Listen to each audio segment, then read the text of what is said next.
Hey everyone, Madilynn here, the chapter goddess.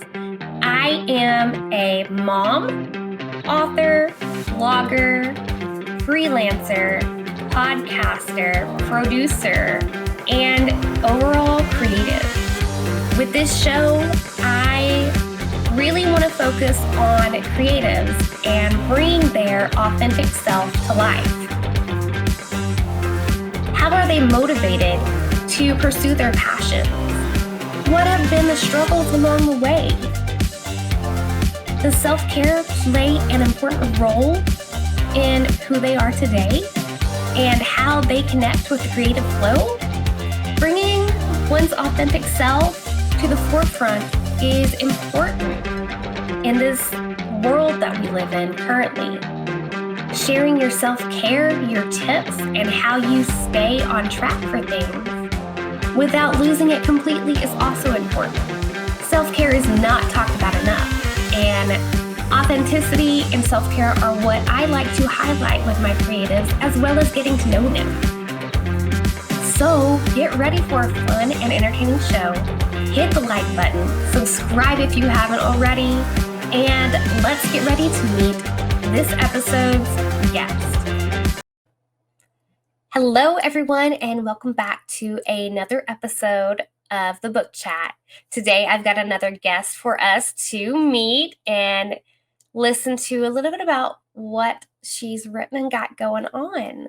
I am very excited to have her on the show. And before we jump in, I do want to mention that I have Blue Flames out. It is live, and it is on this side.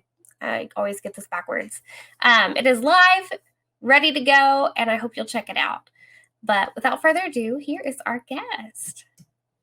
Hey, Maddie, congrats on your new book. Thank you. Yeah, my name's Avanti Centrae, and I'm the author of the best-selling Van Ops thriller series, as well as a new book called Cleopatra's Vendetta. And these are action thrillers filled with intrigue, history, science, and mystery for the discriminating reader. So I'm thrilled to be here. Thank you for having me on your show. Ooh, I am very excited to hear about your book. First off, Cleopatra, just the name kind of like snags my attention because I remember reading a little bit about her when I was younger. But what inspired this story? Ooh. So this story was partially inspired by Cleopatra. She's been one of my heroines forever, right? She's such a fascinating person of history. And the story inspiration actually started with the idea about the conflict between the husband and wife who are at the heart of the story. And they lost their infant son about a year before the story starts. And as often happens with couples, they've just been at each other's throats and decided to go on a vacation. So they're a power couple. He heads up a special ops group, and she's a CEO for a biofuels company. And so they could afford to go to Italy for a holiday. And while they're there, the wife, Angie, and their 4-year-old daughter get kidnapped. And the story just takes off from there. So that was the original inspiration, was that kind of, conflict between not only them, but the kidnappers. And I eventually found a way to weave Cleopatra in there. They have to, Stryker and Angie's sister have to trace some clues that Cleopatra left on her deathbed in order to figure out where Angie has been hidden. So there's a connection there. Wow. Okay. How did you organize your thoughts to make this story work?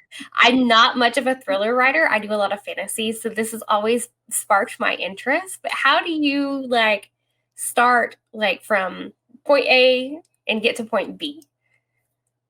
I've always been fascinated by how fantasy writers do their thing. Robert Jordan's one of my all-time favorites. And the world building that's involved in fantasy just super intimidates me. But my novels are somewhat complex. And so I organize everything in an outline. I start with just maybe the back of the jacket blurb is one of the things that I often will start with. And then I'll sketch out the characters so that I know kind of who they are and what's driving them and their wounds and their journey. I like my thrillers to have some journey to them. And then I start working on the plot and just outline it with one chapter is one paragraph, and next thing you know, you're ready to start writing the chapter by chapter. Yeah. Yes, I've kind of like gone from the beginning of my writing journey as a pantser to planning now. Actually, it's Okay. like a bullet point list to kind of do the chapters, and that was because I was doing like summarize this happens in this chapter kind of thing. But I Uh-huh. had someone I interviewed a while back was like, "Oh no, I do bullet points. It seems to go smoother." And I was like, "You know what? I'm gonna try that." And it just, yeah, it's almost impossible to pants anything these days. So yeah. Yeah. Well, and I like to throw in some red herrings. Maybe you do too. Get some twists in there. And in Yeah. order to really have an ending that comes together in a satisfying way, I feel like you have to drop hints along the way. So right now I'm outlining and working on a new novel. And last night, as I was finishing with that, I was like, oh, so I think the ending needs to have some of this in there. So now I need to go back through the outline and make sure I hit those points, 3 or 4 times in order to make the ending very realistic. So it Ooh, helps me keep track of everything. that is good. So when you go to develop your characters, do you Mhm. give them interesting backstories? Sometimes I do, sometimes I don't. I rely on a personality typing system called the Enneagram. Mhm. And that's a shorthand for me to know kind of what their wounds are and what they're doing from a psychological standpoint to avoid that wound. So I'm able to kind of at a glance know what they might do in different situations.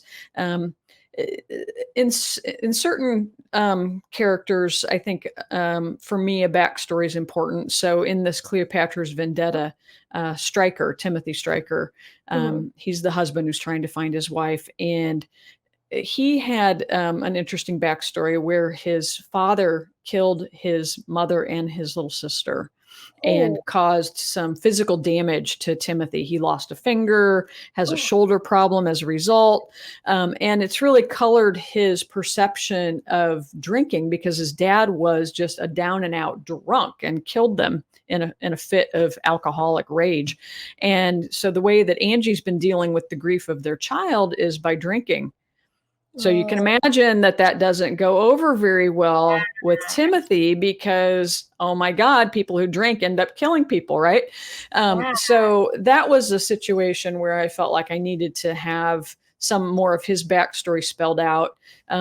With Angie, I just kind of had a little bit of it in my head with she and her sister, but as I wrote, some of that just kind of came out where it was relevant. So I don't spend a lot of time delving on it, just kind of as it serves the story. What about you? Yeah, no, backstories are like a fun topic. I actually have a Mm-hmm. show where I talk about a lot of characters' backstories, but it does help to give them something that's happened in their past that influences who they are, especially in the beginning of stories. Um, like I'm gonna use one of my fantasy characters since Blue it's on the side every time I forget Blue Flames and Black Flames. The main Uh-huh. character in that story, her name is Ember, and her entire life, her family and the Pax Alpha has controlled what she can do, like her schedule, like everything, because she's supposed to be the future, like Luna of the pack, and her Mm-hmm. chosen partner, who is not her mate, that she's been forced into this contract of marriage with, is they're supposed to take over, but then something happens and she discovers her mother had a secret and that she's actually not a wolf but a hellhound. So it just kind of Uh-huh. like all blows up and she has to figure out who she is, how to control this new power, take back her like own personal control, like where she can take over her life and lead what the kind of life she wants to lead. And it's just a lot of fun because like her Yeah. mother's past influenced what happened to her. So Right. Yeah. Yeah. Yeah. I did that same thing actually in the Van Ops series. So Ah, the third Van Ops book came out last spring called The Doomsday Medallion. And in it, we get some backstory about the twins. Who ooh, Maddie is one of the main characters.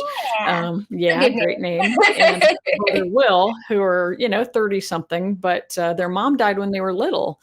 Mhm. And so that comes into play in this third book. So yeah, I definitely think backstories are important, but to a point, right? Like Oh, my yeah, whole thing definitely. is, I don't want to go too far into the rabbit hole and not be writing the story, Yeah, So it's a balance definitely there, want right? it to progress forward, not like, "Oh, here, we're stuck here. This is what happened in the Hmm. past." Yeah, definitely, Yeah. definitely. So, when you come across, like, a plot hole in something you've written, what has been the best way for you to correct that? And this may not have been an issue with you. It sounds like you've got it pretty, like, set. Oh, no, there's plot holes that get found. I rely on a bevy of beta readers to help me find those. And usually I smack my forehead, and then it depends on the plot hole, right? Yeah, I haven't come across one that's not fixable.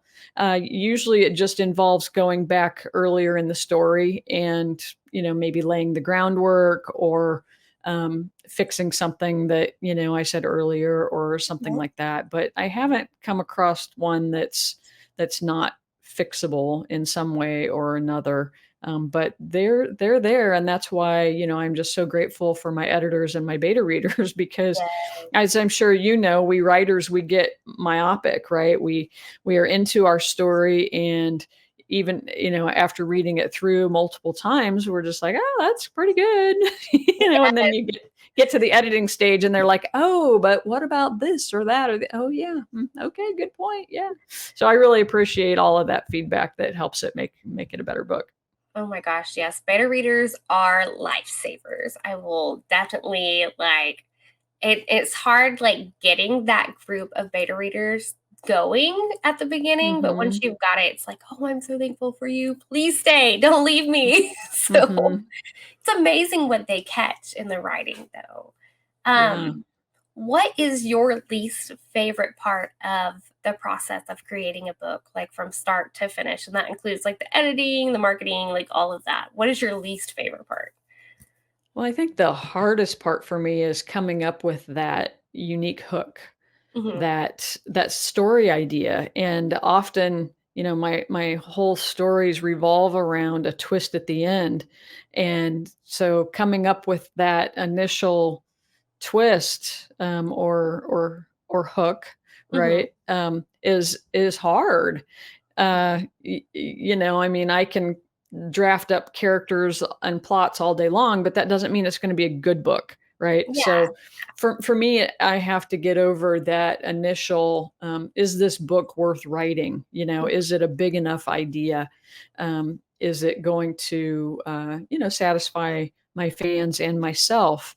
And that can be the hardest part. I can sit around for a while, with nothing to write about because I'm not happy with any of my ideas, And so then I'm out, searching for a good idea that I want to write about, something that's going to be worth all the time and effort and energy, to pursue. So for me, um, once I have at least the germ of an idea, the rest of it's a lot of fun. I love doing all the research.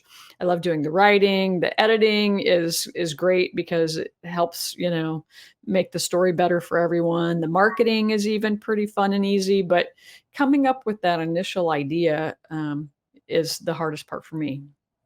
Yeah. Curious question. How do you organize all the different ideas you get for books? Because as a creative, I know a lot of things kind of come Mhm. out and you can be in the middle of something. Do you have a specific way of keeping up with those ideas? I do. I have an app on my phone, Yeah. right? And I'll be perusing Facebook or out on a hike um, or reading Twitter or checking out the New York Times or talking with friends or a dream or whatever. And I'll be like, oh. okay, I might want to work that into a story one of these days. As a matter of fact, the second book um, in the Van Op series came about as the result of I was just cruising Facebook and read about this 9-year-old boy who had discovered a lost city in the Yucatan using Whoa. a different type of technology. And I was like, oh. So I wrote it in my little notepad. And then after I finished the first book, I was like, I really liked that idea. And I think I could make that into a really cool twist. And so I did. So the whole book of Souls to Shadows, you think it's going somewhere and they're going to be able to figure it out, in one way. And then, whoa, there's a completely different, way that they have to solve the problem.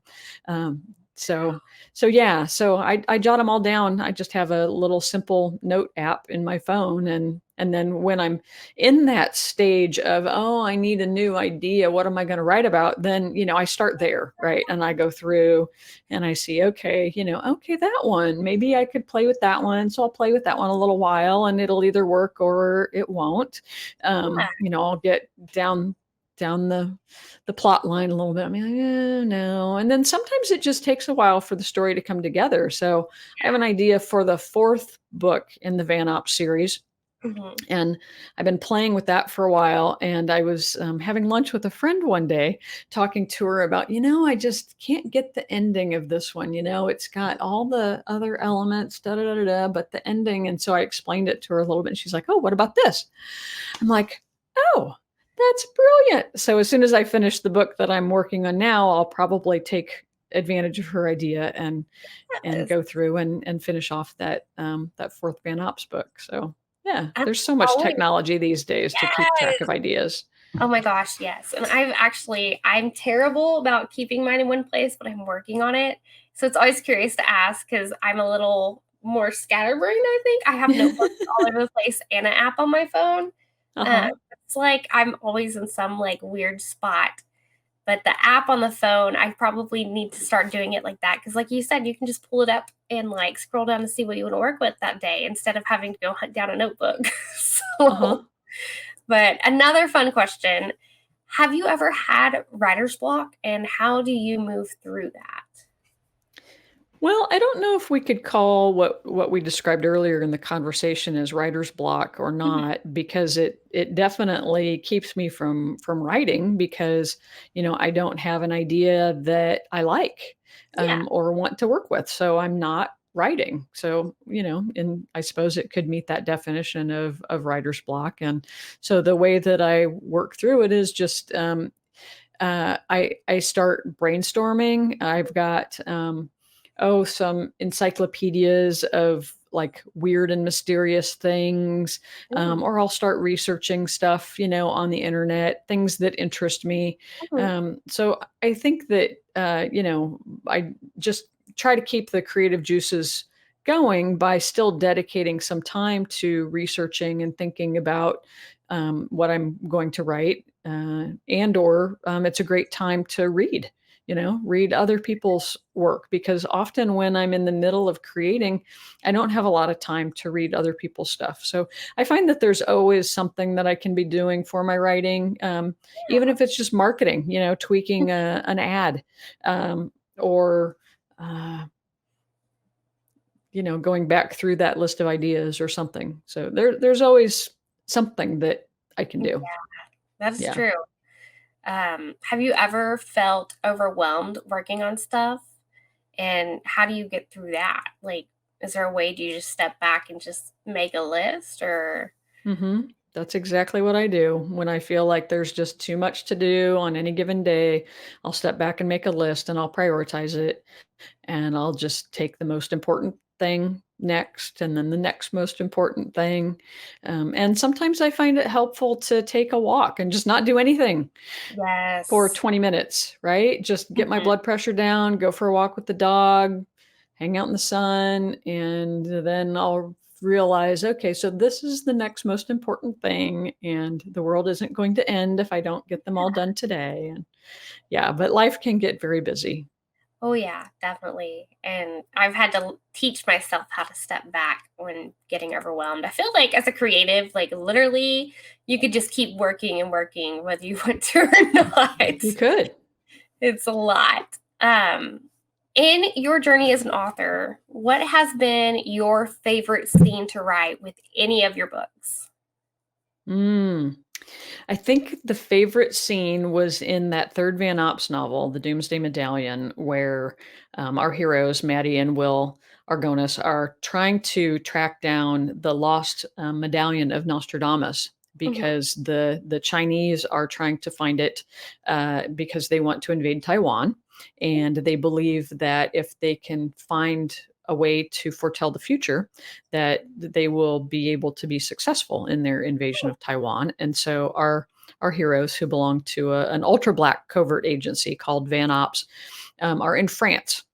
Ooh. And there's a young girl who's 16 who has foretold that China would invade an outlying island and of Taiwan, and this happened. And Oh. so our heroes believe that she has been kidnapped, and they're trying to find her. And we're in the south of France at a place that I had the opportunity to visit along in Marseille, which is this harbor with all these boats. Okay, Mhm. ancient port town, and I had intended this scene to be a scene.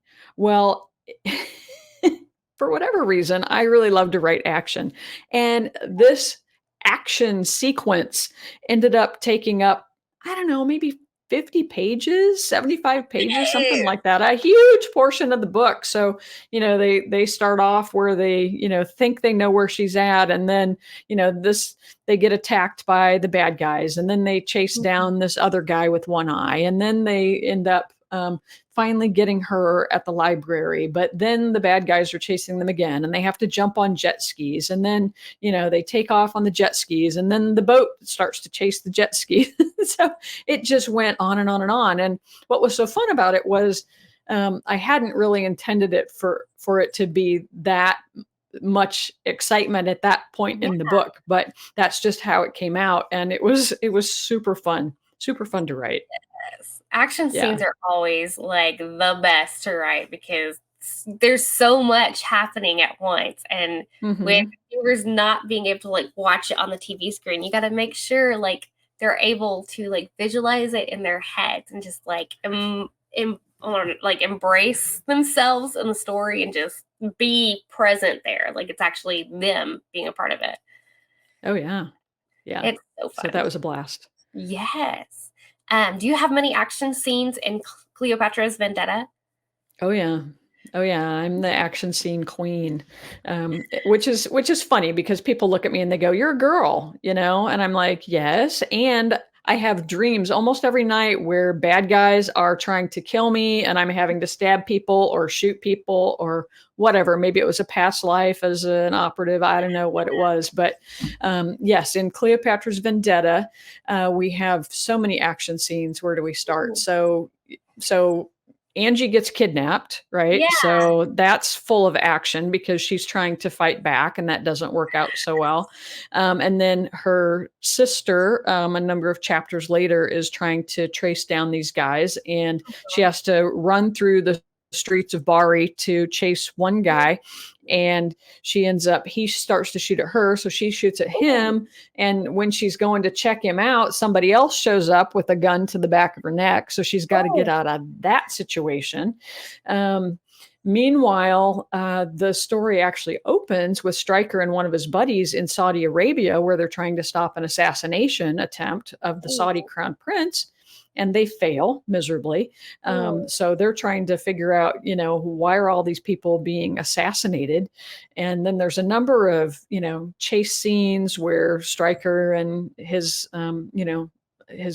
team is being chased by the same assassins that assassinated the Saudi crown prince, who just happen to be the same kidnappers who are keeping, Angie and their daughter hidden on some secret island. Um, yeah, and it turns out the bad guys are trying to assassinate either the president or the president elect. So we have to stop the assassination as well. So lots of action. Yeah. Yes. But good character growth too, right? So those of you who are listening that are like, "Oh, I don't care for all that action." Well, we also have a lot of character growth. So Angie starts out, drinking like a fish, and Oh, she yeah. she's on this island where she doesn't have a drop to drink, and so she has to detox and kind of do some come to Jesus, Yeah. growing before she can really help all the gals escape there. And Stryker has to do some, Oh, growing on his own too. So yeah, it's not just all fun and bullets. There's yeah. some good character growth in there too. That's good because that it's almost like she has to like literally she's forced to face those emotions and stuff she's been running away Mm. from. Yes. Oh, yes. That Yes. so is this story told in third person? Yes. I'm so Multiple curious multiple about points of view. yeah. Oh, so I bet her working through all of that and like just the both of them working through the loss and everything, that's got to be very interesting. Like, because I know there's going to be a lot of emotions tied up in that. Hmm. And with her putting it off for so long, it's going to. So, Oh yeah, and mm, she doesn't, like most of us in America, she doesn't know how to deal with those emotions, right? So that's why she's been turning to alcohol just to numb the pain, and that's unfortunately a very common, real life scenario. And so uh, Tim, her husband, uh, had an anger issue as a result of everything that happened to him as a child. And when he was in the service, he had a sergeant who gave him some tools. And he's told Angie about the tools that have worked for him, but she just doesn't want to hear it. So she finally has the opportunity to, okay, well, maybe I should try some of Tim's advice and see if I can, deal with some of these icky emotions. And so, yeah, and it's yeah. good that the alcohol clears her system to like do that. That's a good kind of mental health thing right there. And something I like to ask all creatives I chat with is what do you do to take care of your own personal mental health? Yeah, that's a great question. And one of the things I've been doing since I was in my mid 20s is meditating. Mm, Um, and I absolutely love it. It's super fun and it helps me deal with, all of my own emotional issues because we're human, right? Everybody has emotions that come up. We get triggered, we get angry, we get sad. We don't always just walk around in bliss. And so meditation has really helped me with that, along with yoga. I started doing yoga classes back when I was, a wee puppy, and all of those things have helped and kind of color my writing. I think you know the emotional intelligence and capabilities that you can get from things like um, yoga, which is I think really therapy in motion. oh Um, yeah, I I just yeah. you can pull a lot from it with just meditation and yoga together. Like Hmm. you're observing your inner emotions and thoughts and everything, controlling Yep. it, working on controlling your breath and your heart rate and stuff. And it just like peace is like all I can say with that you get Yeah. peace. So Yes, yes, I love getting to that peaceful state. Yeah, it's wonderful. So it is. So, I also get, a massage once in a while and play with the dog a lot, and, so there's other things that I do as well for my mental health, but, I think at the core of it is that, yoga and meditation. that's excellent. Well, Vante, go ahead and tell our viewers and listeners where they can find you and all of your wonderful work. Yeah, so because my name is a little bit hard to remember, I set up a website that directs to avanticentrae.com. So if Oh, people go to vanops.net, which is a lot easier to remember, vanops.net, that will redirect over to my website where people can watch. There's a really cool trailer of Cleopatra's Vendetta there on the front page. They can also click through and learn all about the Vanops series, which has 3 books in it right now. And there's lots of trailers there. Also, there's a page with all kinds of news articles, and this podcast will be there once we get the link for that. Yeah. And on the contact page, they can find links to me on Facebook, Instagram, and Twitter. So I'd love to hear from people. They can also get the first 6 chapters of The Lost Power, which is my debut novel. They can get that for free just by signing up on my email list. And I'm not a spammer. They'll get a couple email, and then, once a month or thereabouts when I have something fun to offer or give away. So yeah, so I would love to hear from people. Yes. vanops.net. Yeah. Awesome. And I will have that link in the description for you all as well. Thank you so much for being on the book chat with me today. Thank you, Maddie. I really appreciate it, and best of luck with your writing career. Thank you. I hope you enjoyed the show. Don't forget to hit that like button and subscribe to get future notifications when shows come out. Also, be sure to check out my website. I have a blog featuring this creative with some other fun and interesting questions. You can also subscribe to my newsletter there to stay up to date with all things the Chapter Goddess and Madilynn Dale. Once again, thanks for watching and have a great rest of the day.